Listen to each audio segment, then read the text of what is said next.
देख, तू मेरे साथ मेरे गांव चल तो रहा है, लेकिन पहाड़ी गांव में बहुत ध्यान से रहना होगा। तुझे मैंने जो जो कहा है उन बातों का ध्यान रखना। अरे हाँ भाई, समझ गया मैं तेरी बात। तू तो ऐसे डरा रहा है जैसे तेरे गांव में पैर रखते ही भूत मेरे पीछे पड़ जाएंगे। तुम लोगों ने खामखा अफवाहें फैलाई हुई हैं। पहाड़ों में मसूरी घूमने जाते हैं, शिमला घूमने जाते हैं, वहाँ भी तो सब 7 बजे के बाद बाहर निकलते हैं। वहाँ तो ऐसा कुछ नहीं होता। हाँ, लेकिन ये शिमला मनाली नहीं है। पहाड़ों के गाँव और उन जगहों में बहुत फर्क है। अब गाड़ी में बैठ जा, हमें अंधेरा होने से पहले गाँव पहुँचना है। मनीष उत्तराखंड के छोटे से गांव से आया था और दिल्ली में रहकर एक अच्छी नौकरी कर रहा था। बहुत टाइम बाद वो अपने घर वालों से मिलने जा रहा था। उसका दोस्त गौरव भी उसके साथ उसके गांव आकर गांव की खूबसूरती देखना चाहता था। वो दोनों सुबह ही गांव के लिए निकल गए ताकि शाम के 7 बजे से पहले गांव पहुंच जाएं। पहाड़ी गांव में अंधेरा होने के बाद अक्सर ही लोग घरों से बाहर नहीं निकलते, क्योंकि पहाड़ के रास्तों पर अंधेरा होने के बाद कुछ ऐसी घटनाएं होती हैं जो सामान्य नहीं होती। शाम के 6:30 बजे वो दोनों गांव पहुंच गए। मनीष ने नीचे अपनी गाड़ी खड़ी की और गौरव को लेकर अपने घर की ओर निकल पड़ा। मनीष की मां दरवाजे पर ही खड़ी उसका इंतजार कर रही थी। उनके हाथ में एक आरती की थाली थी। क्या माँ, तुम भी? अरे शहर से ही तो आया हूँ, इसमें क्या आरती उतारोगे तुम हमारी? चुप हो जा, यहाँ का होकर भी ऐसी बातें करता है। पता है ना, धीरे धीरे दिन ढल रहा है, 7 बजने वाले हैं। कोई भी शक्ति ऐसे पीछे पीछे आ जाती है, इसीलिए अग्निदेव उसे दूर कर देते हैं। माफ करना आंटी, लेकिन आपके गांव में बहुत ज्यादा ही अंधश्रद्धा है। हम शहरों में भी तो रात को 12-12 बजे अपने घर को आते हैं, लेकिन वहाँ तो ऐसा कुछ नहीं होता। तो यहाँ पर ही ऐसा क्यों होता है? बड़ों की बातों पर ज्यादा तर्क नहीं करते बेटा। बड़े जो कहते हैं ना, सोच समझ कर ही कहते हैं। अब तुम दोनों ज्यादा देर बाहर मत खड़े रहो, अंधेरा हो रहा है, अंदर आ जाओ। वो दोनों अंदर गए। मनीष की माँ ने सबके लिए खाना लगाया। पहाड़ों के गांव में अंधेरा होते ही सब लोग जल्दी सो जाते हैं, इसलिए 8 बजे तक सभी लोग खाना पीना खाकर सोने के लिए जाने लगे। मनीष और गौरव के साथ मनीष का छोटा भाई राहुल भी उसी कमरे में था। मनीष ड्राइव करके बहुत थक गया था, इसलिए वो सो गया, मगर गौरव राहुल से बातें करने लगा। अच्छा राहुल, मुझे एक बात बताओ, तुम्हारे गांव में ये जो बात बोली जाती है कि शाम के 7 बजे के बाद घर से बाहर मत निकलो वरना कोई शक्ति तुम्हारे पीछे लग जाएगी, इस बात में तुम्हें कितनी सच्चाई लगती है? बात तो बिल्कुल सच्ची है गौरव भैया। यहाँ पर 7 बजे के बाद कोई भी अपने घरों से बाहर नहीं निकलता, और जो निकलता है उसे या तो छलावा लग जाता है या फिर भूतों की बारात उसे अपने साथ ले जाती है। भूतों की बारात? अब ये क्या नई चीज है? यहाँ हम इंसानों की तो शादी हो नहीं रही और भूत अपनी बारात लेकर जा रहे हैं। ये मजाक नहीं है भैया, यहाँ तो सदियों से ऐसा होता आया है। रात को अगर वो लोग किसी को भी देख लेते हैं तो उसे अपने साथ ही ले जाते हैं। गांव के बहुत सारे लोग ऐसे ही गायब हुए हैं। पता नहीं यार, तुम लोग और तुम्हारी ये बातें। खैर, मैं तो यहाँ पर आया था कि कुछ एक्साइटिंग करूंगा, लेकिन तुम्हारी तो बातें सुन सुन कर ही पक गया मैं। चलो सो जाओ, अब मैं भी बहुत थक गया हूँ। गौरव को लग रहा था कि ये लोग उसे जो भी कह रहे हैं वो सब उनका अंधविश्वास है। अगले दिन वो मनीष और उसके छोटे भाई राहुल के साथ पहाड़ों में घूमने निकला, मगर जैसे ही दिन हल्का सा ढलने लगा वो घर के लिए निकल गए। अरे यार, अभी तो घूमना शुरू ही किया था, थोड़ी देर बाद चलते हैं ना घर। कौन सा 7 बजते ही यहाँ हमें भूत मिल जाएंगे? एक ही बात तुझे कितनी बार समझानी पड़ेगी? जब एक बार बोल दिया है तो तू समझता क्यों नहीं है? चुपचाप घर चल, वरना अगर छल लग गया तो बड़ी मुसीबत हो जाएगी। वैसे भी तू हमारे गांव का नहीं है तो देवता को पुकार भी नहीं लगा पाएगा। हाँ भैया चलो, वरना मम्मी भी गुस्सा करेगी। वो लोग घर चले गए। रात को सब सो रहे थे, तभी गौरव वॉशरूम जाने के लिए घर से बाहर निकला। पहाड़ों के घरों में अक्सर वॉशरूम घर के बाहर ही बना होता है। वो वॉशरूम से बाहर निकला तो उसे बहुत तेज पानी बहने की आवाज आई, जैसे वहां पर कोई झरना बह रहा हो। अरे ये इतनी तेज पानी बहने की आवाज कहाँ से आ रही है? यहाँ पर तो आसपास कोई नदी या झरना भी नहीं है। लगता है रात को मेरे कान बज रहे हैं। वैसे भी इन पहाड़ों में इतनी शांति है कि दूर कोई आवाज होगी तो यहाँ तक सुनाई देगी। और ये लोग क्या कह रहे थे? 7 बजे के बाद घर से बाहर मत निकलना वरना न जाने क्या क्या पीछे लग जाएगा। अच्छा भला तो घर के बाहर खड़ा हूँ, कुछ भी तो नहीं हुआ मुझे। लेकिन ये लोग इस बात पर यकीन थोड़ी ना करेंगे। इसका वीडियो शूट करता हूँ, कल दिखाऊंगा इन सबको। गौरव ने अपने फोन से रिकॉर्डिंग करनी शुरू की और आगे की तरफ निकल गया। वो थोड़ी ही दूर गया होगा, तभी उसके कानों में एक अजीब सी फुसफुसाहट की आवाज पड़ी। ये कैसी अजीब सी आवाज है? ऐसा लग रहा है इसे सुनता रहा तो कान के पर्दे फट जाएंगे। लेकिन ये आवाज है किस चीज की? गौरव ने इधर उधर नजरें घुमाकर देखा, मगर वहां कुछ भी नहीं था और ना ही उसके कैमरे में कुछ रिकॉर्ड हुआ। अचानक से वो आने वाली आवाज भी बिल्कुल शांत हो गई। कैमरे में रिकॉर्डिंग करते करते गौरव थोड़ा आगे पहुंचा तो फोन की फ्लैशलाइट से उसने देखा कि आगे रास्ते पर एक कुत्ता बैठा है। उसे जानवरों के साथ खेलना बहुत पसंद था, इसलिए वो उसके पास जाने लगा। वो कुत्ता सड़क पार करने के लिए सड़क के दूसरी तरफ जाने लगा और जैसे ही वो उस कुत्ते के पास पहुंचने वाला था, वो कुत्ता अचानक उसकी नजरों के सामने से कहीं गायब हो गया। ये देखकर गौरव के पसीने छूट गए और डर के मारे उसके कदम अपने आप पीछे होने लगे। ये क्या हुआ? ये कैसे हो सकता है? वो कुत्ता अभी तो मेरी आंखों के सामने था, तो फिर अचानक गायब कैसे हो गया? नहीं, ये मेरा वहम नहीं था। गौरव बुरी तरह से सहम चुका था। वो इससे उभरा भी नहीं था कि तभी उसे पीछे से कुत्ते के भौंकने की आवाज आई। वो घबराया और उसने पीछे मुड़कर देखा तो वही कुत्ता उससे बहुत दूर खड़ा था और देखते ही देखते वो फिर से उसकी नजरों के सामने से ओझल हो गया।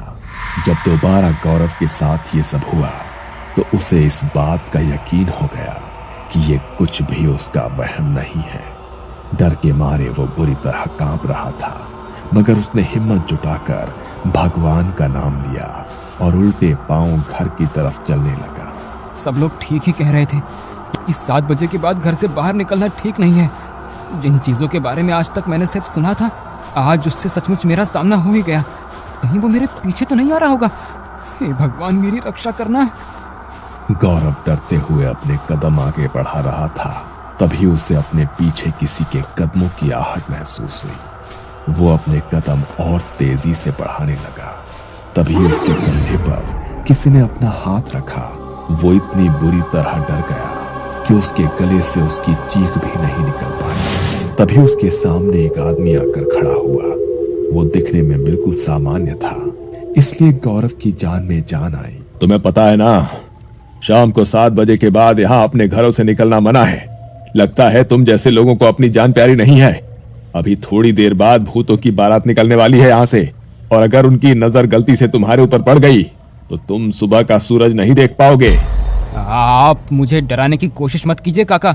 और आप भी तो इस समय यहाँ पर अकेले घूम रहे हैं। क्या आपको किसी से डर नहीं लगता? लगता था, मुझे भी डर लगता था, लेकिन एक रात मेरा ये डर हमेशा के लिए खत्म हो गया। क्या? कैसे खत्म हो गया आपका डर? जैसे ही गौरव ने उस आदमी से ये बात पूछी तो वो बड़े ही भयानक तरीके से मुस्कुराया। उसका चेहरा अचानक किसी मुर्दे जैसा हो गया और चेहरे का मांस मोमबत्ती के मोम की तरह पिघलने लगा। आंखों का रंग पूरी तरह सफेद पड़ गया और देखते ही देखते वो अपनी हड्डियों को मरोड़ने लगा। उसे देखकर गौरव जोर से चीखा और वहां से भागने लगा, मगर वो आदमी उससे भी तेज गति से उसके आगे आगे भाग रहा था।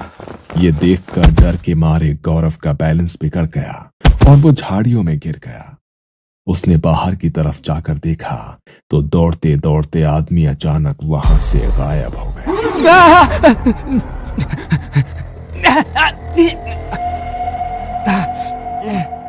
मैंने ये क्या कर दिया? क्यों मैंने अपने सर पर आफत मोल ली? समझ नहीं आ रहा कि अब घर तक कैसे पहुंचूंगा। मुझे तो लगता है आज रात खेल खत्म ही हो जाएगा मेरा। नहीं निकलना चाहिए था मुझे घर से बाहर। गौरव ने हांफते हुए अपनी आंखें बंद की, तभी उसके कानों में किसी की अजीब सी हंसी की आवाज पड़ी।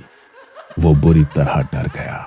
उसने हिम्मत करके आंखें खोलकर देखा तो वही आदमी ठीक उसके बगल में बैठा था और उसे देखकर भयानक तरह से हंस रहा था।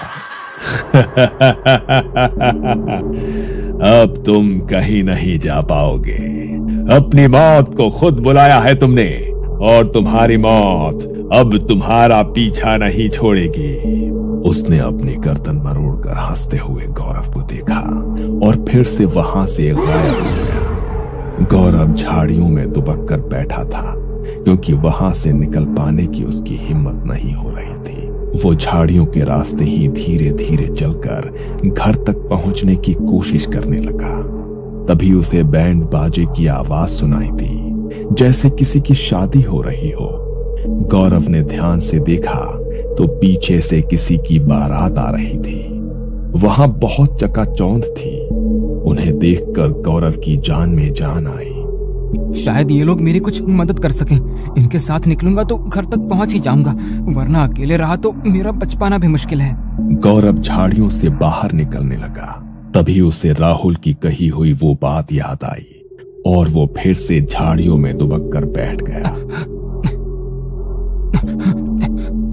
ये तो क्या करने जा रहा था गौरव? भूल गया राहुल ने तुझे क्या कहा था कि रात को यहाँ से भूतों की बारात गुजरती है, और अगर उनका ध्यान मुझ पर पड़ गया तो मुझे भी अपने साथ ही ले जाएंगे। मुझे कुछ भी करके इनसे बचना होगा, वरना अगर इन्होंने मुझे देख लिया तो ये तो मुझे मार ही डालेंगे। गौरव कांपते हुए झाड़ियों में बैठा था। उसके फोन की रिकॉर्डिंग अभी भी चालू थी, मगर अब उसमें कुछ रिकॉर्ड हो रहा था तो वो था सिर्फ उसका डर। बारात में बजने वाले ढोल, ताशे और शहनाइयों की आवाज जोर जोर से उसके कानों में पड़ रही थी। वो वहां से उनके निकलने का इंतजार कर रहा था। वो अपनी आंखें बंद करके झाड़ियों के बीच बैठा रहा। तभी उसके कानों में पड़ रही ढोल, ताशों और शहनाइयों की आवाज अचानक से बहुत तेज हो गई। उसने अपने कानों पर हाथ रखा, मगर उसके कानों से खून बहने लगा। उसने डरते हुए अपनी आंखें खोली और उसने देखा कि वो बारात धीरे धीरे उसके पास आती जा रही है, और जैसे जैसे वो बारात उसके पास आ रही थी वैसे वैसे उसका डर बढ़ता जा रहा था। उसने ध्यान से जब उनकी तरफ देखा तो वो आम लोगों जैसे नहीं थे। उन सबके चेहरे का मांस फटा हुआ था और आंखों की पुतलियां बाहर को निकल आई थी। पैर पीछे की तरफ उल्टे मुड़े हुए थे और सबके चेहरे पर शैतानी हंसी छाई हुई थी। गौरव खुद को उनकी नजरों से बचाने की कोशिश कर रहा था, मगर तभी उनमें से एक का ध्यान गौरव की तरफ पड़ गया और वो उसे देखकर भयानक तरह से मुस्कुराया। जैसे ही गौरव से उसकी आंखें मिली, गौरव जोर से चीखा और वहीं पर बेहोश हो गया। अगली सुबह जब घर में सबकी आंखें खुली तो उन्हें गौरव पूरे घर में नहीं मिला। अरे रात को तो वो हमारे साथ ही सोया था, तो अचानक से कहाँ चला गया? और उसे तो यहाँ के रास्तों का भी पता नहीं है, तो अकेले कहाँ जा सकता है वो? सब उसे लेकर बहुत परेशान थे। तभी थोड़ी देर बाद एक लड़का दौड़ता दौड़ता मनीष के घर आया और उसने मनीष को कुछ ऐसा बताया जिसे सुनकर उसके पैरों तले से जमीन खिसक गई। मनीष भागता हुआ उसके साथ गया तो देखा कि झाड़ियों के रास्ते एक पेड़ पर गौरव का शरीर लटका हुआ था। उसकी आंखों की पुतलियां गायब थी और जुबान बाहर को निकल कर आ चुकी थी। हाथ पैरों को किसी ने बुरी तरह मरोड़कर उल्टा कर दिया था। वो उसे देखकर जोर जोर से रोने लगा। अब उसके शरीर को पेड़ से नीचे उतारा गया तो मनीष ने देखा कि गौरव की शर्ट की जेब में उसका फोन था, जिसमें कल रात की रिकॉर्डिंग थी। मना किया था मैंने कि 7 बजे के बाद घर से बाहर मत निकलना, लेकिन तूने मेरी एक बात भी नहीं सुनी। काश तूने मेरी बात मान ली होती मेरे दोस्त। अपनी जिद की वजह से गौरव की जान चली गई।